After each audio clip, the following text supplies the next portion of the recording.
Welcome to another episode of Roll or Die. I've said to some people that this podcast is pretty much just me chatting with my mates, and this is one of my oldest mates. He is one of my old teammates from my time when I was at Peter DeBean. We used to, he mentored me through quite a lot of my white and blue belt days back in the day, especially at the 6 a.m. classes. He's a real character. I'm looking forward to catching up with him again. He is Brett McAllen. Thanks for joining us, Brett. Thanks for having me. Mate, it's awesome to meet you, Brett. Thank you very much for coming on. What do you remember about those early days training Kim, mate? A little murderer coming out, 6 a.m. classes. What belt were you, and how did you what were your memories from there? I think I was only a blue belt, to be honest. And I think purple, maybe early purple. Maybe purple, yeah. So I started, you could probably clock it, Kim. So I started BJJ in 2002. And I'm one of the few people that got my blue belt within about 12 months. And that was from those 6 a.m. classes, because I used to do 3 mornings a week and 1 night class. Yep. And the body was a lot younger then as well, and you could do something in the morning and night. Yeah. So then, when you must have started, Kim, when do you think you started? I started about 2009. Okay. Yeah. So I would have been purple belt. Yeah, for sure. Yeah. So, and then those morning classes, number one, kudos to Kim. I don't think we ever had any other. Maybe there was another girl. Was it Sunny? Maybe. Yeah, well, Sunny and I were more or less the only girls at DeBean for a while. 2 females at yeah, it was a bit of a boys' club. Yeah. Yeah, absolutely. There wasn't really any other girls around. Yeah. And because, I used to roll, that back then I'm like 67 kilos. That's what I used to compete at. So and I pretty much didn't have to cut weight either. So, I was kind of a good person for the girls to roll with, because I wasn't huge, I wasn't massive, I wasn't rough. I didn't need to run around taking scalps either. It's just not the way I roll. I still don't roll like that today, never have, to be honest. So I think, it was just kind of a natural progression, wasn't it, Kim? And then we just kind of worked, and I think people used to help me. So what used to happen to me, I used to go to Pete's on a Monday night, which was just a shark tank full of guys just doing whatever, a little bit of a 5-minute demonstration from Peter on something, and then it was just a free-for-all. And I used to get in trouble, so I used to go back on Wednesday morning, and back then we had a guy called Anthony. I don't know if you remember him, Kim. Yeah. And he was a purple belt, and he was a brown belt by the probably the stage you started. And I used to say, Anthony, I've got this happened to me, and we would fix it on Wednesday morning and Friday morning. So then I'd go train Monday and go back Monday night, and then get in more trouble, and then progress that way. That's kind of, And it wasn't like I was one to learn this technique and try and put it into my game. It was more like, I suck, fix this. Okay, that big fix. Yeah, Brett, that's pretty much the way that I also learnt from DeBean. I feel actually a little bit envious of people now who have so much available to them, on the internet, and just the amount of knowledge that's in the jiu-jitsu community in general. People follow a syllabus. They've got, information coming from all around to be able to learn in such a structured way. I think that was just, it was, well, for Brett maybe as well, but for me it was the opposite. Yeah, it was a free-for-all most of the time. It did. And that became very evident, actually, when I helped Bones open 0 Point Jiu-Jitsu at my fitness club, right? And he was all big on the Gracie curriculum, and we'd go through the Gracie combatives, and we'd go through the course. And I'm like, and by this stage I'm a black belt, and there's stuff in there that I didn't know, right? And he used to laugh, Brett, you might, have this, you might be the Victorian Championship, you can't get out of a headlock, this kind of stuff we used to do, right? And so it was interesting and enjoyable to learn what is almost a second discipline other than jiu-jitsu, that whole Gracie self-defense curriculum. It was great. And he still does that a lot, right? You've probably seen all his stuff online and everything that he does. And he has a way about it, right? So, I learned a lot from him as well, because that was a much more structured, hey, learn this, do that. And then we used to run classes, and I used to, participate in his classes. And it was very, okay, we're going to do this week. We all got it down, we drill it. And next week we do this. And it all, one thing led to another. And it really connected the dots for people. And as you say, Kim, it's like a lot better way to learn now than Yeah, 100%. Yeah, no, I feel the same. I mean, I'm at a gym now where they have such a strong foundation from their white belts that, like you said, some of the things I think, wow, I don't know that. I don't know some of those things because maybe there are quite a lot of gaps in the way I learnt. So people that are coming through now, in some ways, I feel like, people who were blue belts back when we were blue, they are the equivalent of, sorry, the other way around, like what the black belts were back when we were, first around, what blue belts are doing now, sort of thing. Yeah. Like, it's amazing, some of the technique. So, Correct. They've yeah. got all this knowledge. Yeah. Yeah, it's And amazing. these kids, they pull stuff out and you're like, well, okay. Yeah. Giving that a go. Yeah. All right. Yeah. Yes, absolutely. So tell us about how you did get started, Brett.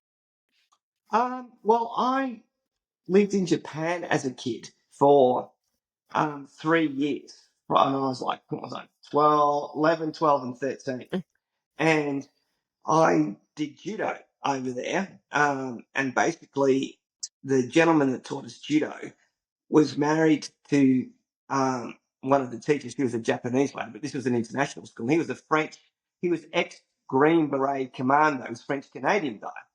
And so I think we're supposed to be learning judo, but I'm pretty sure we learned hand-to-hand combat instead, right? And I just really enjoyed it because, not being a big guy either, and obviously the school being even a lot smaller, it was that anti-bullying feel. You got a lot of self-esteem through it.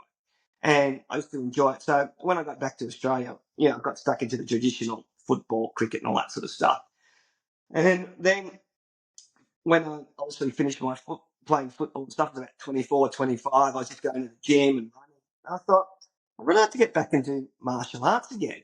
And I thought, what should I do? So I had a look, and by this stage, UFC's come out, right? And it was all about, wow, Gracie and what, Hodge could do. And I'm thinking, well, if I'm going to learn something, why don't I learn that? Because that's supposed to be the most effective, right? Obviously, it was UFC 44 or something back then, right?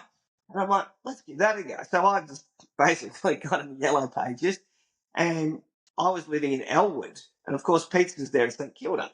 And of course, me being naive, I thought it was like karate. I thought there's like, one on every corner, right? And so I start training. Look at these guys. I come from Dandenong to train, and I come from here to train. And I'm like, oh, okay. And like, this must be the place. And my very first phone call to Pete was like, oh, I want to come down. I want to do some classes. I train in the mornings. I'm a morning guy. He goes, oh, okay, well, I'll let Anthony know that you're coming. Just see Anthony when you get there. Well, okay, no getting nothing, right? So rock up, I don't know, tracksuit pants, and, and Anthony's like, okay, this is kind of, and just started. That was it. And then really just kept showing up 3 mornings a week, rain, hail, or shine. And back then, I don't remember this guy. He's got a grant. He's a lovely guy, federal policeman, but he would have been 130 kilos. And Anthony's favourite thing in the morning was to start side control drills, right? Without actually, I only knew one side control escape. So when this guy just laid on top of me at 6 a.m. and all my bones hurt and my body couldn't breathe, I had no way to get. I was flapping around under there for 20 minutes. Okay, change, and it's just compared to what side control escapes we teach this, and this, right? So, so that was basically my early, and obviously, Kim, you remember those mats? They were like from Clark Rubber, Brentos, mate. Wow. They were literally a sponge, right? Oh. And you couldn't move on them, right? You'd literally, so to learn side control escapes in that environment you got good, right? Because now it's me not, right? It's just like, and when the new mats came, I was like, oh, this is heaven, right? Like at this we can move. You can move, and you can hip escape, and you can do all that stuff. And so, I think I was a black belt by that stage. Yeah. I had to learn a whole new game because the people was moving around on me as well. Yeah. So it was fun. It was tough, but I never ever really thought about quitting at any stage.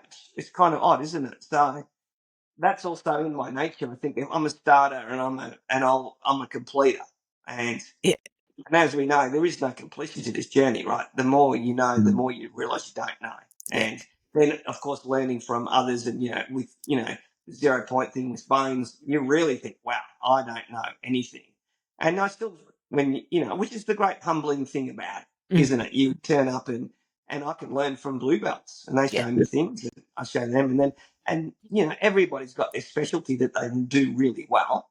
And I've got a good friend of mine, Rafa, that I got down to Pete's in 2014. He's a black belt now, and he's just got a wicked baseball choke. And he just, every time he's in trouble, bang. And he just, people are tapping left, right. So the other morning, I said, Raph, I just want to get as good with this as you are. Let's just drill this and show me this so I can throw it into my game. And so that's more how I learn now. I sort of go to people and go, okay, you got this, you got that, let's do that. But my days of, like training hard 3 mornings a week, I could do it if I wanted to, because I don't mind, because like Graham still trains there every morning, Kim. Yeah. Jamie Bunn's still there. Yeah.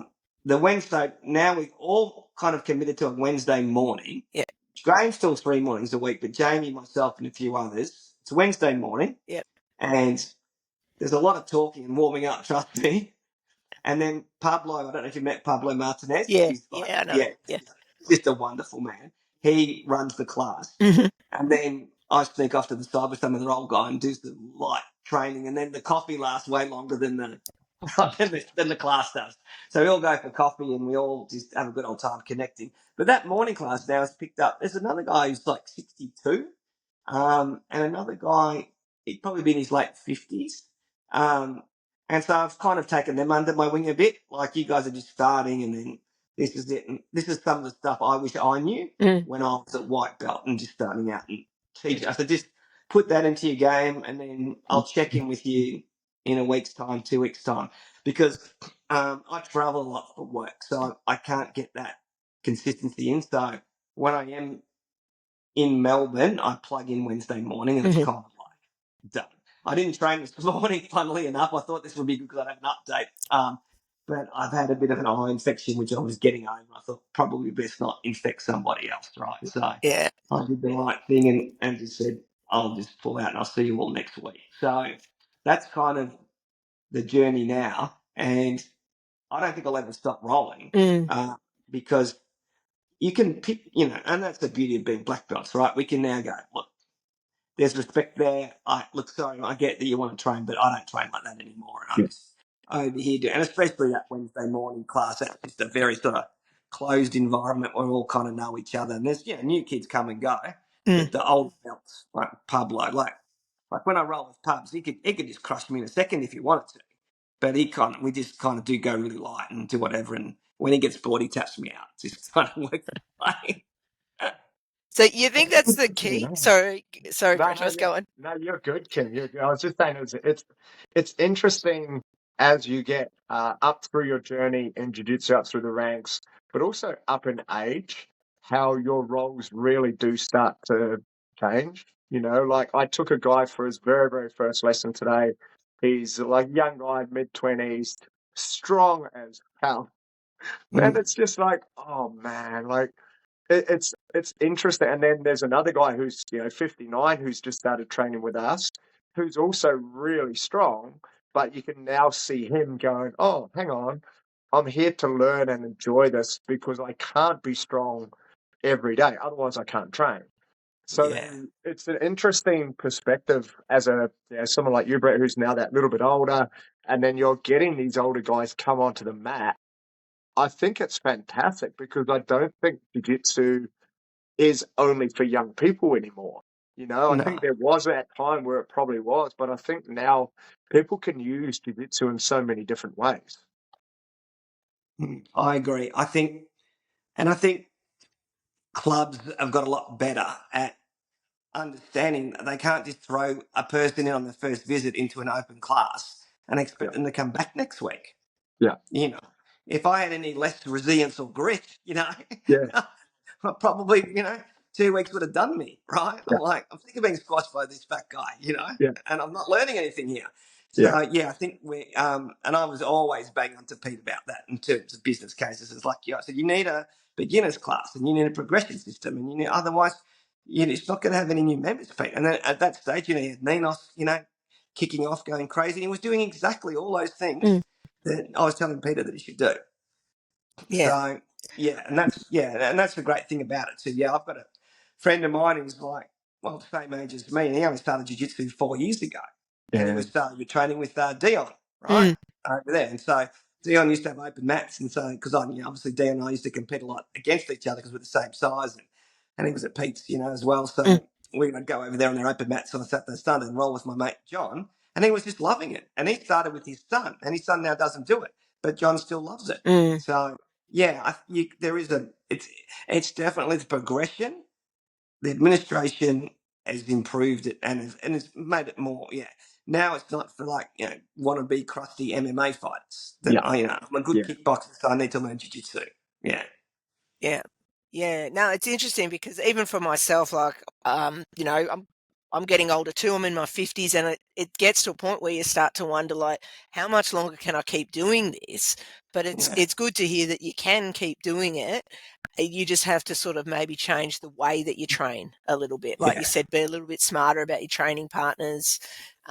What sort of things do you do outside of jiu-jitsu? Do you do much in the way of recovery to try and help your jiu-jitsu, or? Yeah, I spend the rest of my day and weeks recovering, not even working. It's that sort of I've got a whole wellness team now.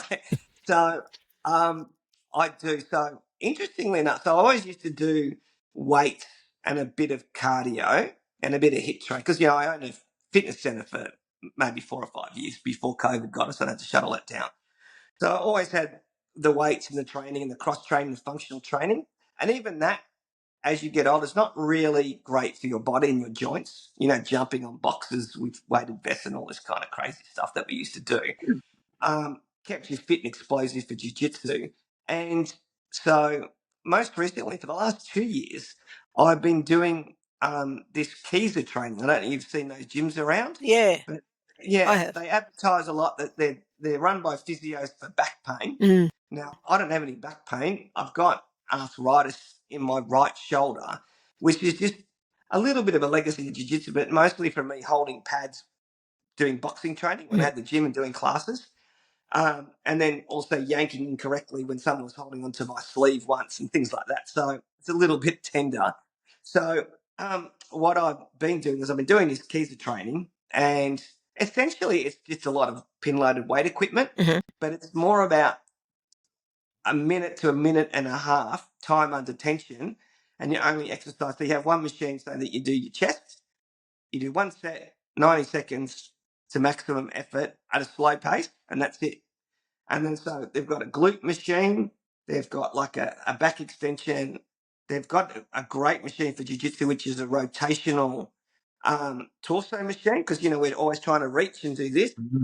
And then so when the physio was in, obviously inducting me, I was like, well, this is what I do. And he goes, oh, you're going to love this machine. I said, yeah, this is perfect. So I love that machine because it's all that twisting strong. And so I've been doing that for 2 years, and then I'd had a bit of a break from rolling at Pete's just because I was busy working. And I think I came back and I was rolling with Jamie Bunn, and I stood up in his closed guard, and he hung on, and he's like 95 kilos, and he's pulling my gi down, and he's holding his legs, and I just shook him off because I was almost like deadlifting him. And then I did a quick fly around pass and he's going, but it's actually insulting. You haven't trained for 6 months and you're just flying. I said, well, I'm like a racehorse. I'm good first up from a spell. You won't see me until next week. Right. But it has helped my jiu-jitsu because it's made me very strong in some areas that I could never get strong when I was doing I would do, squats and deadlifts and kettlebell swings, and my legs would be so sore for a week. Whereas I do legs and lower body exercise at Kiza twice a week, and I'm not sore. So I think they should change their marketing because there's basically, I think I'm the youngest guy in there. Like I said, I'm about to turn 60, and you got to, because you have an app on your phone, it's got all the machines, and you have your time. It's really, really well done. But a lot more of us could benefit from it, right? Because it is just basically resistance training, but it's very controlled, and so I don't get sore from it. And then on the supplementation side, I take all sorts of stuff like magnesium. I don't have as many protein shakes as I used to have, but in the morning, I'll take magnesium. I'll take this thing called NAD Plus, which is it's an anti-aging thing. It's for your mental clarity. Collagen, vitamin Bs. I tell you what I take a lot of, vitamin D. So I've studied a lot about that. So improves your immunity, improves the functionality of all these other things in your system.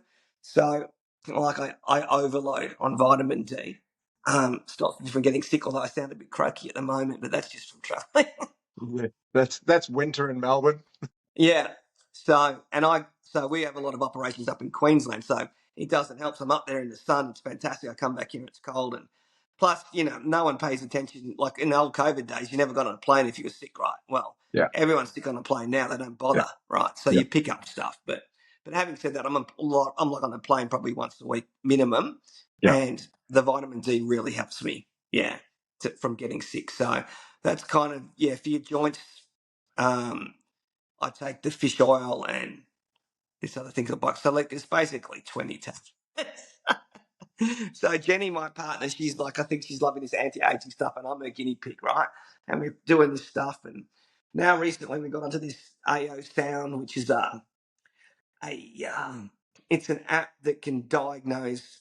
Basically, you talk into it, and it's like it scans your entire body and can tell you like your food intolerances. It's very clever because it knows that, for instance, at the moment my adenoids are a bit off, and it identifies it. And just food intolerance. Like last night, I had gnocchi bolognese, put a heap of cheddar cheese on it, and this morning it came up, so I read into my cheddar cheese, avoid it, you're a 9. So it obviously works, right? What app was this, Brett? What's it called? It's called AO Scan, if you want to have a look at it. AO Scan. Yeah, and Wendy Farrell, he's my partner's sister. We're on the Gold Coast last weekend, and she sort of set it all up for us. So if you want to have a look at it and whatever, we can tip you into that. But it's and then it sends. Then as a correction, you have your earpods in, and it'll send you the transmission and the waves to correct whatever imbalances are in your body and readjust your basically your system. So it'll say this was out before the scan, and now this is back. So liver function, all that. So, look, it's early days. I'm a bit of a guinea pig, as and I'll try all these things because we want to keep rolling and doing. I like to surf as well, so I don't want to stop anytime soon, and I want to keep doing these things. So, in the morning I take Jamie Bunn put me onto it. It's like you have your coffee with your coconut oil. It's called a bulletproof coffee. Bulletproof coffee. Yeah. Now there's a whole lot of science around that saying that's not really good for you to have caffeine with anything else in your system. So back when I had the gym, I had 16 personal trainers for me and I had 16 opinions on nutrition. Yeah. Right. Just try these things and stick, as Bruce Lee said, take what is useful and discard what is useless. Right. And so I try all these things. I think, that really is not really working for me, but this is or that isn't. So then I keep doing that and, you can shake things up. So that's kind of, I want to get into like that. We have a business partner that we talk to, they're involved in all these really high-end wellness centers. So I really think it'll be interesting to investigate the benefits of, the hyperbaric chambers. Everyone raves about the ice bath in the morning. So Chris Wade, who's taken over from Peter in St Kilda, he's put an ice bath in there and a sauna. So these things are all great, and he's, shout out to RoD, fantastic job he's doing there. He's really taken that studio up a notch with what he's doing. So doing a great job. We got an automatic door, so you just have a disc to get in. Who would have thought, right? Wow, it's changed heaps since I was there then. So he's doing a really good job with his improvements there. So shout out to him, and the kids program's really good. He runs that. And so you have to get in the infrared sauna and then afterwards, like I haven't done it yet, but I think I'm going to investigate one of these wellness memberships and see how that goes as well, and see if that helps my longevity. But there's certain things that are just like my arthritis in my right shoulder.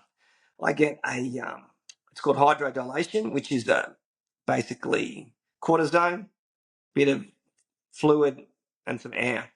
And that seems to give me relief for 12 months so I can get back on the mats.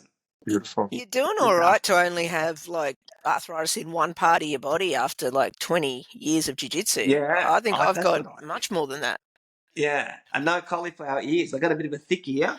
But, I just tap early, right? So I always figure out if I put myself in that situation, I should just tap out rather than like get cauliflower ears, right? So, yeah.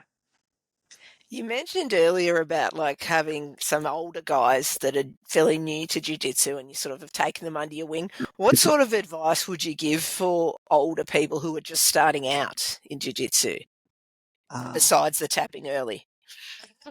Yeah, I realised that.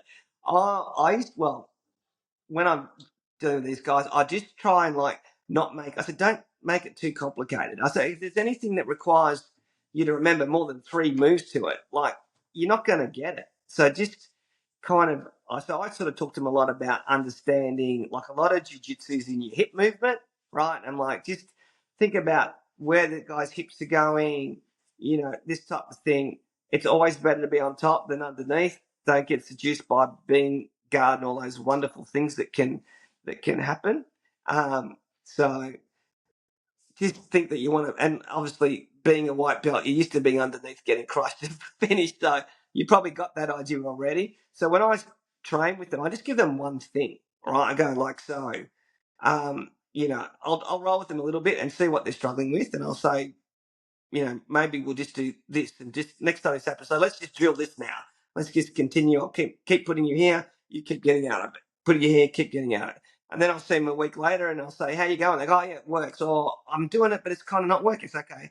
Let's go again and then do it again. And so I just try to keep it really simple because I think we've all been there where, as a white belt or a blue belt, you got some purple belt that shows you 6, 7 different bloody, ways from, I don't know, spider gut or something. And you just go, well, you're never going to do that. You're never going to remember it.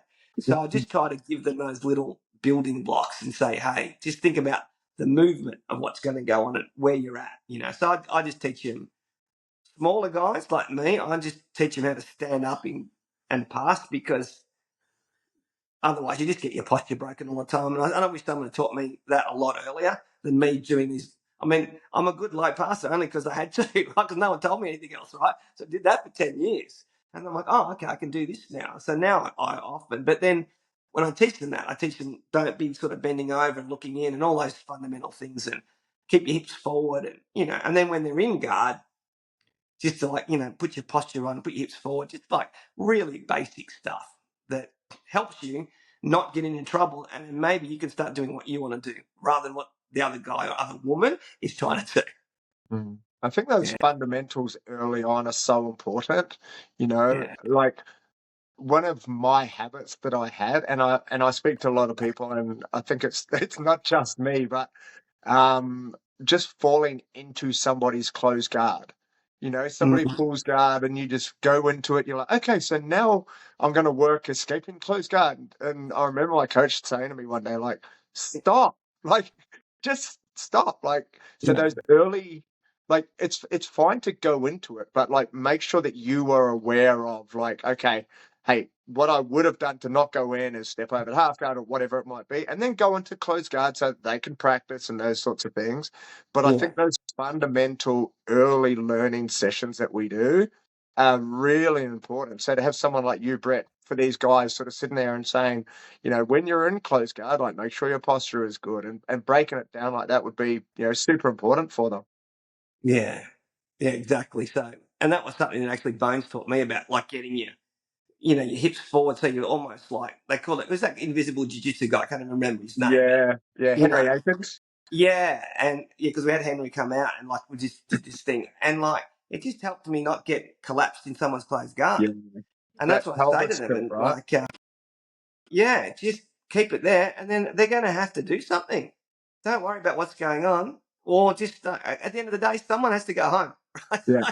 Someone has to move first. And I said invariably they're going to open their guard and try something, then you go. Yeah. But if you're getting pulled down and halfway through, big triangles, you're not really going to do your own thing. How would you say Jiu-Jitsu's changed since you first started? You said it started around 2002, so you've been over 20 years now. What sort of changes have you seen in Australia? Oh, I would say, Kim, obviously a lot more participants. Right. I remember being a referee with white belts at a Vic Championship, and it went from 10 till 4, and it was done. And then I remember doing it again like 10 years later, and it's 3 days, right? And I'm like, I'm not signing up for this again. And so, yeah, the number of participants, and it's the point you mentioned before, is the amount of available knowledge, right? So people are coming in with a much more awareness of what it is and what it entails. Whereas I just turned up, I didn't know. In fact, there was a class one night at Peter's, which he subleased to some, I don't know, crazy ninja guys, right? And when I went down to inquire jiu-jitsu, that was my first, I thought, oh, is this it? Right? So that's how little I knew. And then I ended up doing this thing where I'm like rolling around on the ground. So, yeah, really not taking much idea. So I think, yeah, the consumer, especially the startup consumer, is a lot more aware of what they're getting into. And of course, they've got a lot more choice now. Like it was like Peter's or nothing back in the day, right? So that's the change. And and then how good the younger ones are, and how like elite some of these 21, 22-year-olds. Like we got some Brazilian guy, I can't even remember his name. Let's just call him Santos.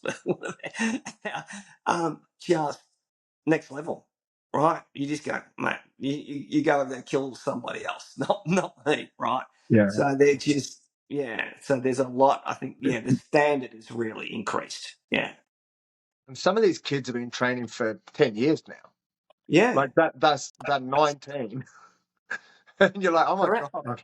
But they've been training for 10 years. So like we're starting to see like whatever the generation, it's probably the third generation, right, coming through.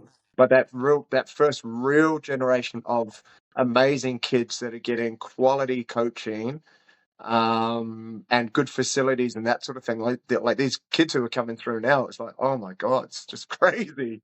Yeah, that's right. I mean, during lockdown, or just before, like when I had my gym, I had a whole family that, the dad was kind of wanting to do some jiu-jitsu and this. And so I used to teach the whole family, so, the basic and batters and this. Anyway, as you said, his son is now at Peters and been rolling there for 4 or 5 years. And I had rolled with him last Wednesday morning. I thought, my God, this kid's like amazing. Yeah. And they just get so much exposure. Yeah. It was only in Brazil they had that exposure, right? But now we're getting it here. That as we see this next generation coming through, they've started really young. I mean, I didn't start till I was 35. Yeah. So imagine if I started at, even at 20. Yeah. Yeah. But it wasn't really around back then, though, when you were 20, in Australia anyway. Okay, yeah, good. Yeah, well, they didn't have a lot of stuff. They didn't have the internet, fax machine.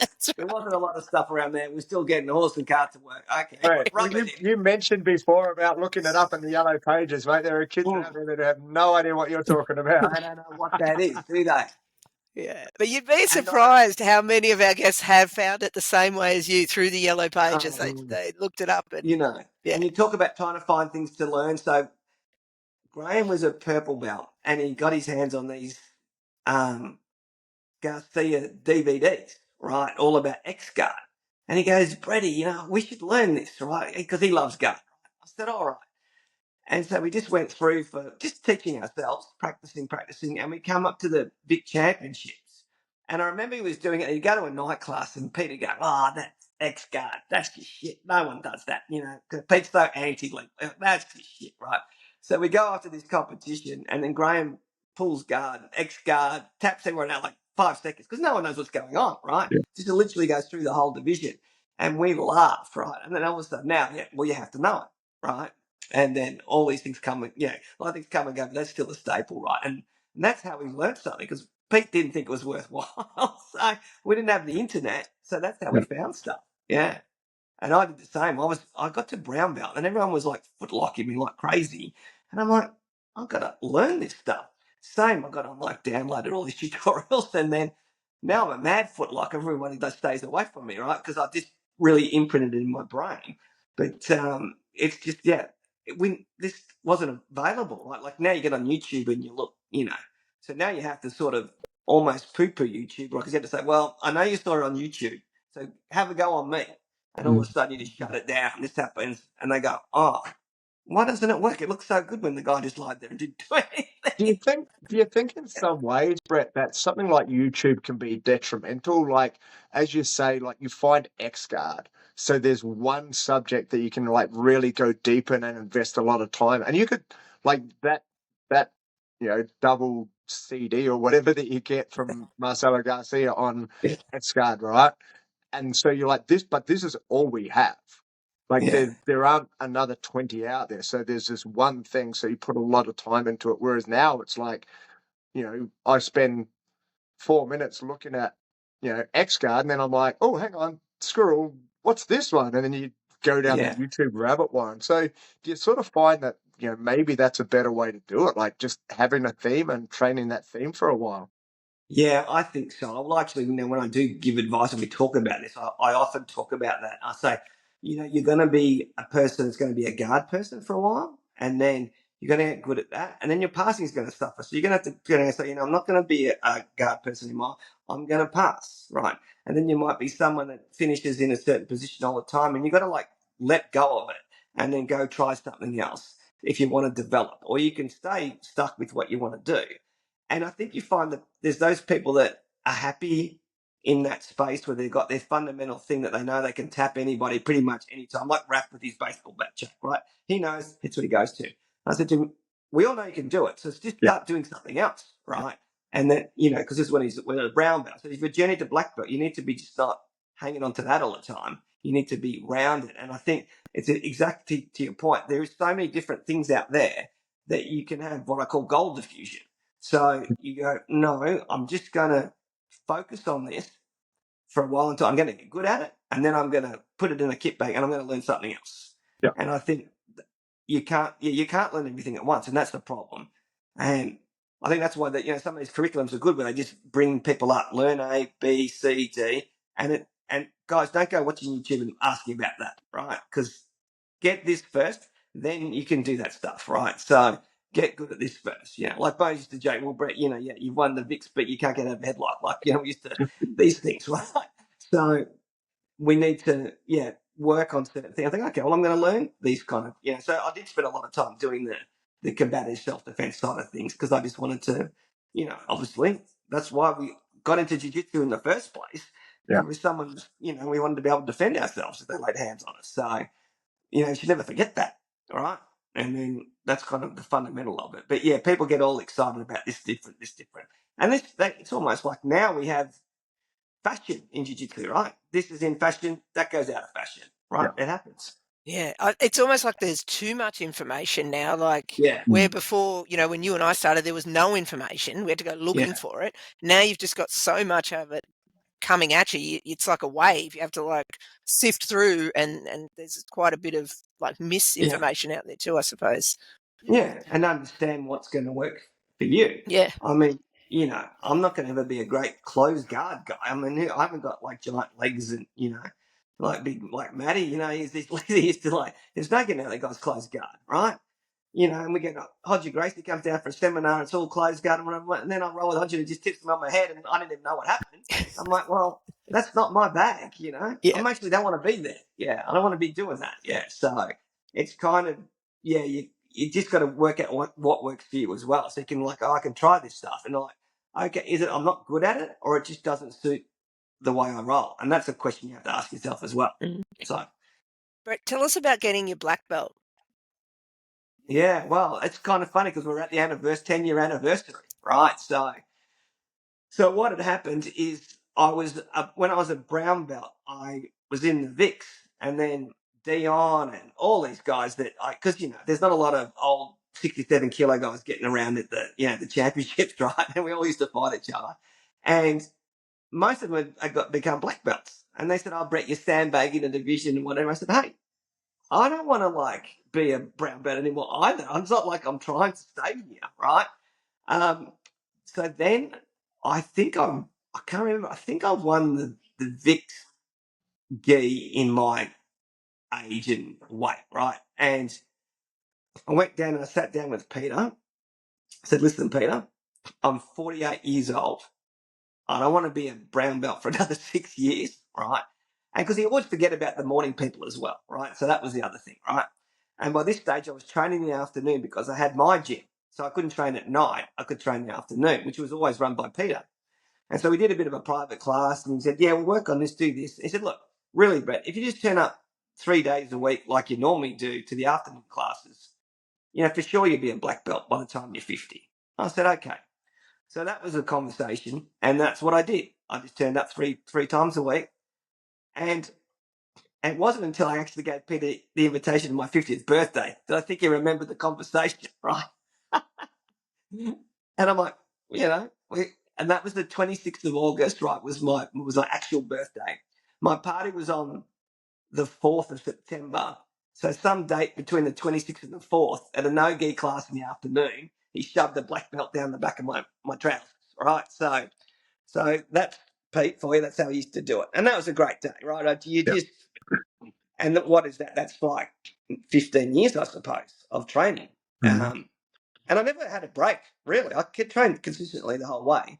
I think my development suffered a little bit, just in the same way I advanced very quickly from white to blue. I think I suffered around purple to brown a bit because I was just doing the same thing with the same guys, and Peter didn't really. So I think that's kind of where my development sort of slowed down a bit. And it was a great day because it's just, well, we all know what it feels like, right? It's just, next, like obviously Kim getting married or have the birth of your kids, I think it's right up there. Yeah, 100%. So, Brentos, I'm not sure if I've told you the way that Pete, well, I don't know how he does it now, but how I got my blue and my purple is that he will, while you're rolling, so you're, in class or whatever, and suddenly you'll just feel something in the back of your belt, and he's tucked the new belt into your existing belt. So, and that's kind of it. So it's not an official grading day. It's not a fan. You don't know even if it's coming or not, like, because it's just random. So I'll get a belt, then a couple of weeks later, someone else will get a belt. So it's kind of, that's Pete. He's not one for fanfare and ceremony and all of that. So, but yeah, it's kind of like, what's that in my back? And you're like, oh, wow, it's a purple belt or whatever it is. So yeah, it's unique, I guess. It's nice because the whole class stops and everyone comes around you and congratulations. I was just going to say that, like for a black belt, like ideally people don't sort of just continue on and go, oh, that's good.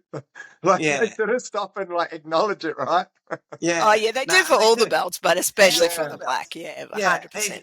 And when someone gets their blue, we all stop. Yeah, it's a great thing. I think going white to blue is probably not as going as good brown to black, isn't it? Well, I reckon. Yeah, no, I've always said I think the blue and the black are the two major ones. Not to disrespect getting your purple or your brown, but there's a lot of work goes into that blue belt. You might have done your blue belt pretty quick, but that's I still think white belt is the hardest belt, because everyone's bashing you all the time. You've got no idea what's going on. And obviously the black belt, that's the pinnacle. We're nearly out of time, Brett. Thank you so much for giving up your time. You're a busy man. We took a couple of goes to get here, but it took a couple, but we got here in the end. We certainly did. We have a little bit of a pop quiz that we do at the end. It's just a new thing. No pressure. And Brentos is gonna wrap it up for us. You can answer these as long or as short as you like to, Brett. So it's up to you. All right, mate. iPhone or Samsung? iPhone. CJI or ADCC? ADCC. Strength or flexibility? Both. Pasta or rice? Pasta. What's your favorite belt that you've had?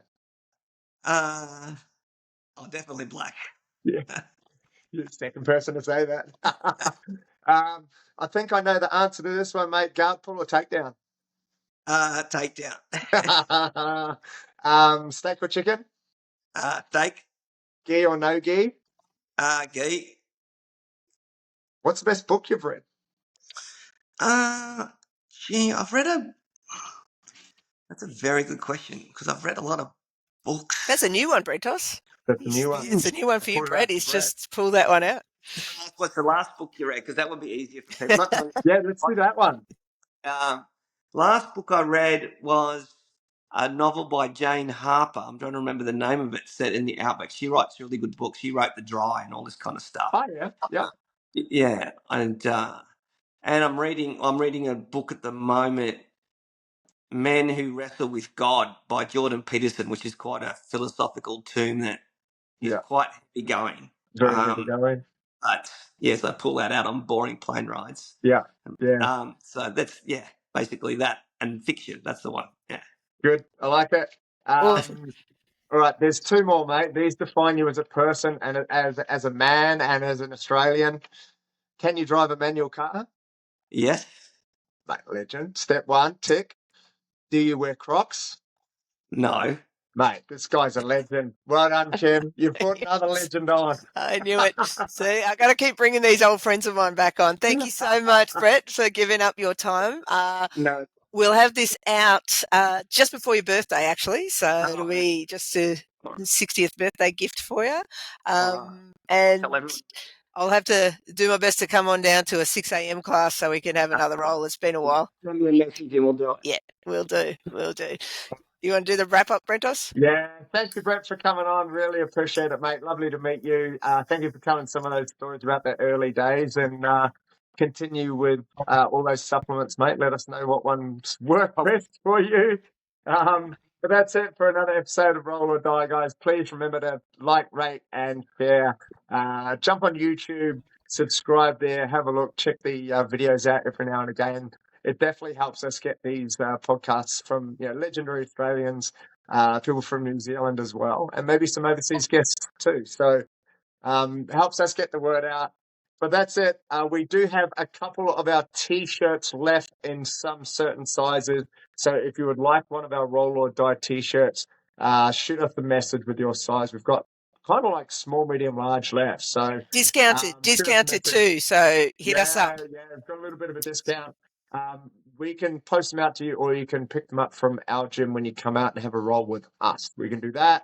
Other than that, enjoy the rest of your day. Thank you for listening. Thank you for sharing this as far and wide as you can. And we'll see you next time on another episode of Roll or Die. Peace out.